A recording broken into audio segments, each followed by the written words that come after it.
The city of Bengaluru, जिसे हमारे देश की सिलिकॉन वैली या IT एंड स्टार्टअप हब के नाम से भी जाना जाता है, एक ऐसा शहर जिसे काफ़ी फॉरवर्ड लुकिंग, एडवांस्ड और मॉडर्न माना जाता है, लेकिन उसका पास्ट और उसकी हिस्ट्री भी उतनी ही इंटरेस्टिंग है।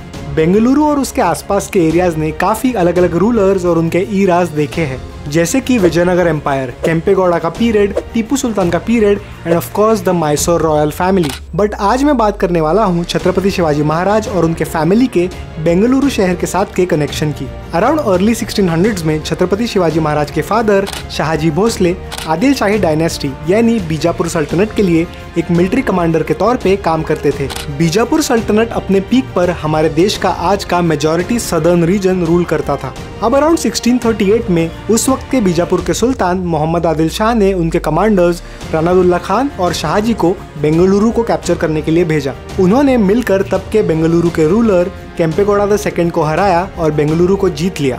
इसका मेंशन आपको शिव भारत में भी मिलता है। इसके बाद आदिल शाह ने शाहजी को बेंगलुरु का गवर्नर बनाया और उसकी देखभाल करने को कहा। शाहजी को बेंगलुरु इतना पसंद आया कि उन्होंने उसे अपना हेडक्वार्टर बना लिया और कुछ समय के लिए वो वहाँ पे ही रहने लगे। उन्होंने इस शहर को और ब्यूटिफाई किया और यहाँ पे कुछ गार्डन्स भी बनवाए।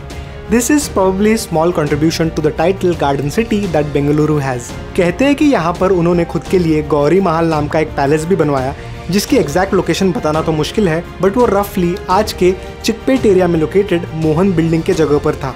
इसी गौरी महल में अराउंड 1640 और 1642 के बीच यंग छत्रपति शिवाजी महाराज रहने आए थे उनकी माँ जीजा माता के साथ, and this was the first time जब वो बेंगलुरु आए थे। यहाँ पर शाहजी उनकी दूसरी पत्नी तुकाबाई और उनके बेटे वेंकोजी भोसले के साथ रहते थे और बेंगलुरु में कुछ महीने बिताने के बाद छत्रपति शिवाजी महाराज उनकी माँ जीजा माता के साथ वापस पुणे चले गए।